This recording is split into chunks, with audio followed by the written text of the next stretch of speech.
Graça e paz, meus irmãos. Momento de devocional. Tome a sua Bíblia no Salmo de número 30, o versículo 5. Vamos ao texto, porque a sua ira dura só um momento. No seu favor está a vida.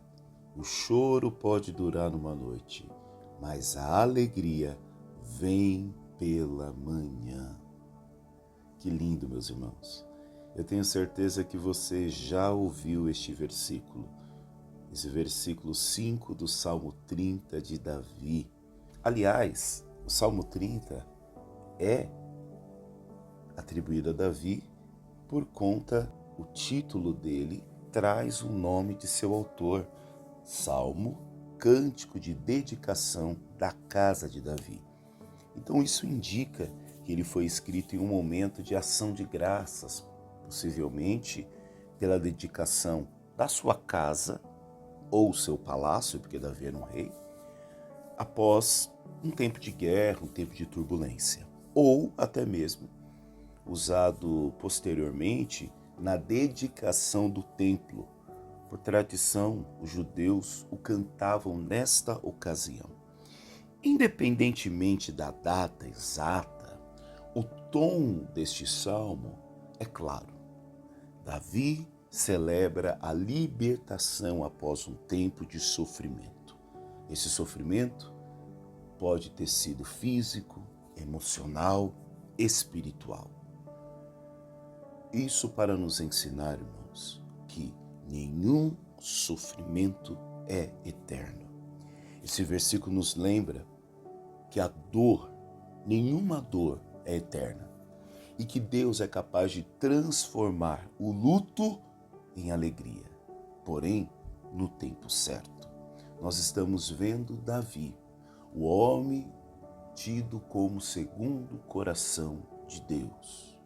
O homem que foi chamado por Deus, ungido. Sobre ele haviam vários dons. Servo do Senhor, que no momento cometeu pecados, ora, em outro momento, pediu perdão, mas mesmo sendo escolhido, ungido, não estava blindado, passou por dificuldades. O fato de sermos chamados, escolhidos, para uma missão, para um propósito, isso não nos blinda das adversidades da vida. Mas Cristo, o Pai, é aquele que garante para nós tempos novos. Aliás, essa missão, esse tratar de Deus para com o ser humano, está implícito em todos os textos bíblicos. Deus é aquele que quer trazer para a nossa vida renovo, restauração, transformação. Veja o que Deus fez com o povo quando estava no Egito. Veja a ação de Jesus na vida das pessoas, enquanto ele esteve encarnado, andando pelas ruas de Cafarnaum, de Jerusalém. O que Jesus fazia era transformar, trazer para aquelas pessoas uma nova vida, dar àquelas novas pessoas uma oportunidade, uma boa notícia. E nós temos esse poder, o poder que o Evangelho de Deus pode comunicar à vida das pessoas, uma boa nova. Então, ao ler este salmo, nós compreendemos que hoje, mesmo que você enfrente momentos difíceis, a esperança em Deus renova-se ao amanhecer. Parou para pensar nisso? Eu sei que dói, eu sei que você está passando por uma dificuldade, mas as misericórdias do Senhor, por mais um dia, se renovaram sobre a tua vida. Ele é capaz, irmãos, de transformar o que hoje parece perda em testemunho e recomeço. Por isso, a noite do choro representa os nossos períodos de provação. Como diz a música, as noites traiçoeiras. Quantos de nós chegamos aqui, no mês de novembro? Por quantas noites traiçoeiras só no ano de 2025, irmãos, nós passamos? Por quantos momentos de choro só no ano de 2025, irmãos, que nós achávamos que não ia ter fim. Porque quando nós estamos no meio do furacão, quando o discípulo está no meio da tempestade, ele é o primeiro a gritar: Jesus, me salva, onde você está? Não te importa que pereçamos, mas nós estamos esquecendo que Jesus continua no barco e que é questão de tempo para ele se colocar de pé e dizer: cala-te vento, acalma-te mar. Então, irmãos, Cristo está no nosso barco. O choro pode durar uma noite. E quando nós estamos no período do choro, parece que é interminável. Nós não vemos a hora disso acabar, dessa angústia, desse medo, dessa preocupação terminar. Mas eu preciso lhe dizer, inspirado pelo Espírito Santo, em posse dessa palavra do Salmo 30, versículo 5, meu irmão, nenhum sofrimento é eterno. Esse choro tem fim. Só Cristo transforma choro em alegria. Só Cristo transforma o que há de mais triste, mais amargo, em doce, em alegria. E torna a dizer, não é ausência de sofrimento, não é ausência de dificuldades. É Cristo, é poder de Deus. Então talvez você passou por tantas noites traiçoeiras no ano de 2025, mas até aqui o Senhor te auxiliou. Eu não sei qual noite você está passando. Eu não sei se é a noite da enfermidade. Eu não sei se é a noite de um filho que está nas drogas, de um parente. Eu não sei se é a noite da perseguição. Mas saiba que a cada manhã as misericórdias do Senhor se renovam. É promessa de Deus. Mas amanhã da alegria revela fidelidade e graça de Deus. Amanhã, a cada manhã, as misericórdias do Senhor se renovam. A fidelidade dele é demonstrada. Não se deixe, meus irmãos, dominar pelo desespero, pois como diz o Salmo, ele dura apenas uma noite. Está chegando vida para ti, está chegando boas notícias para ti. E essas notícias não partem do humano que falha, do humano que mente, do humano que diz e retrocede naquilo que falou. Quem diz isso é o próprio Deus, o próprio Senhor. E quais os pontos eu posso aplicar no meu dia através do versículo do Salmo 30? Quando algo der errado hoje, lembre-se de que é passageiro. Tudo passa. É como um machucado, uma ferida que foi aberta. Quando nós colocamos o curativo, nos primeiros dias, ao trocar o curativo, porque para curar tem que sangrar. Aleluia. Preciso dizer isso para você que está ouvindo. Não sei quem é, mas eu tenho certeza que Deus vai falar com você agora neste momento. Para curar precisa sangrar. Ou você se permita sangrar, permita viver este tempo de dor, mas um tempo de limpeza, um tempo de Deus cuidar das suas feridas. Ou então, essa ferida não vai cicatrizar. Então, os primeiros dias de curativo, ao trocar o curativo, você, quando olha ali a gases, você vê ela ensanguentada. E a cada dia, na troca de cada curativo, à medida que a cada dia você vai revisitando aquela ferida, cuidando dela, tratando dela, não ignorando ela. Tem muito crente ignorando ferida e vivendo dolorido, vivendo amargurado, fazendo de uma ferida uma doença para o corpo inteiro. Não permita isso. Peça que o médico dos médicos, o Senhor dos senhores, faça com você, faça comigo aquilo que ele fez com a samaritana. Revisitou as suas feridas, feridas que estavam escondidas. Aquela mulher estava vivendo uma insatisfação na vida dela, satisfação na vida conjugal, porque ela foi repudiada por vários maridos. E o que ela estava agora também não era dela. Aquela mulher vivia uma insatisfação social, porque o horário que ela foi pegar água era o horário que ela não queria encontrar com nenhuma outra mulher. Aquela mulher vivia uma insatisfação na vida profissional dela. Não tinha ânimo.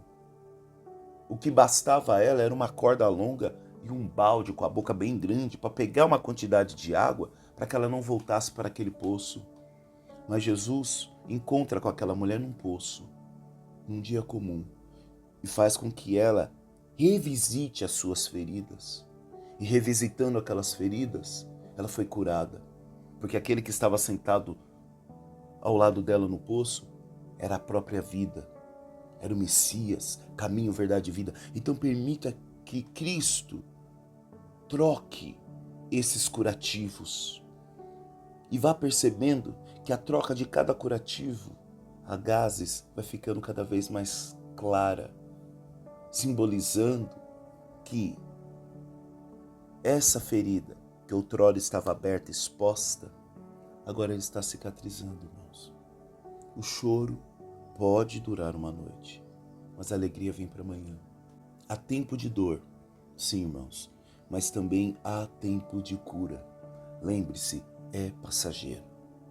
Segundo ponto, mantenha sua confiança em Deus. A alegria voltará. Alegria.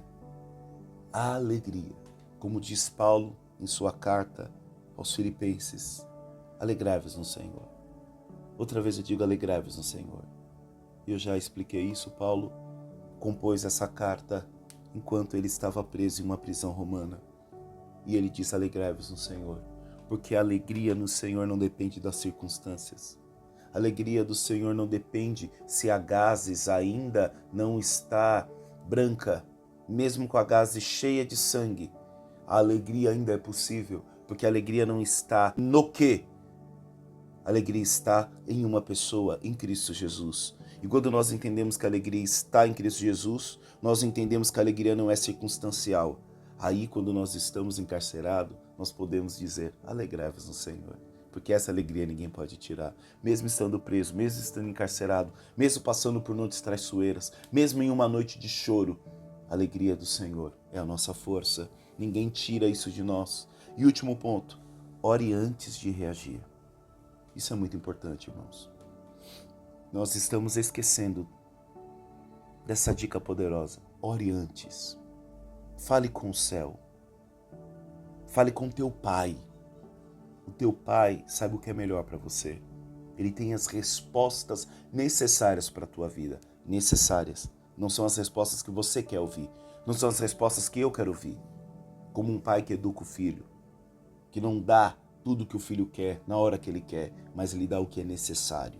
Remédio amargo, irmãos, também cura. Remédio amargo também cura. O limite faz com que o amor cresça de forma madura, de forma consistente. Então ore antes de reagir. E confie que o amanhã de Deus não depende do relógio humano. Larga o Cronos. Abraça o Kairos. Larga o Cronos. Porque no meio do sofrimento, nós só olhamos para o relógio. É interminável o sofrimento, a dor. Mas está vindo aí um tempo de graça. Romanos capítulo 8, versículo 18. Porque para mim tenho por certo que as aflições deste mundo presente não são para comparar com a glória que em nós há de ser revelada. Isaías capítulo 61, versículo 3. Dá-lhes a coroa em vez de cinzas, óleo de alegria em vez de pranto, vestes de louvor em vez de espírito angustiado. João capítulo 16, versículo 20. Hoje é a vez de chorar e lamentar, mas a vossa tristeza se converterá em alegria. Irmão, em nome de Jesus, abre sua mão aí para receber. Eu quero profetizar sobre a sua vida este versículo de João capítulo 16, versículo 20. E não importa a situação a qual você esteja passando. Vós haveis de chorar e lamentar, mas a vossa tristeza se converterá em alegria. Aleluia. E Lamentações capítulo 3, versículo 22 ao 23. As misericórdias do Senhor são a causa de não sermos consumidos. Renovam-se cada manhã. Grande é a tua fidelidade. O Salmo 30, em seu versículo 5, é um lembrete de que a esperança em Deus é maior do que qualquer noite escura. Hoje, irmãos, decidam olhar para o amanhecer, olhar para Cristo, o sol da justiça. mesmo que o horizonte ainda pareça cinza, pois Deus sempre cumpre suas promessas de trazer alegria após o choro. E aqui eu quero terminar com uma pequena reflexão. Você já andou de avião? Quando nós andamos de avião, nós vivemos uma experiência muito interessante. Aqui a cidade de São Paulo, os irmãos sabem que a maioria dos dias são nublados. Então, se você pega um voo um dia nublado, aqui embaixo, tudo está cinza. Mas o avião, em determinado momento, quando ele decola, ele pega velocidade e começa a voar por sobre as nuvens. E por sobre as nuvens, você começa a ver que tem sol. Tinha sol, porém as nuvens estavam tapando aquele sol. Não deixe, meus irmãos, que o cenário presente, cinzento, sem perspectiva, lhe roube, e agora é sério o que eu vou dizer, a certeza de que ainda há um sol. Aleluia. Não deixe que esse cenário, não deixe que aquilo que você está vendo à primeira vista, talvez se você abrir a porta aí da sua casa, olhar pela janela e olhar para o céu vai estar cinzento. Não deixe que esse primeiro olhar lhe roube a certeza que por sobre essas nuvens, que por cima dessas nuvens, brilha um sol. Não deixe que o que você está vendo roube a certeza de dias melhores. Não permita. Vamos orar? Pai querido, graças te damos por mais um dia. Agradecemos ao Pai pela tua graça, pela tua misericórdia, que é dispensada sobre as nossas vidas a cada amanhecer. Obrigado a Deus pelo teu zelo, Pai, pelo teu cuidado. Tu és um Deus que acompanha o nosso deitar, o nosso nos levantar. Obrigado, Senhor, porque ao acordar podemos respirar ares de liberdade, de libertação, ares de rendição, que foi conquistada lá na cruz do Calvário. Pai, nós queremos te apresentar todos os nossos sofrimentos, sabendo que são passageiros e que o Senhor caminha conosco, está conosco, mesmo nas noites escuras, como nos dias claros, limpos. Nós te agradecemos, ó Deus, pela tua fidelidade, pois quando todos nos abandonam, o Senhor permanece. Obrigado, Pai. É o que oramos, é o que agradecemos e confiamos em nome de Jesus. Forte abraço, meu irmão, minha irmã. Deus abençoe. Até a próxima. Tchau, tchau. Fique com Deus.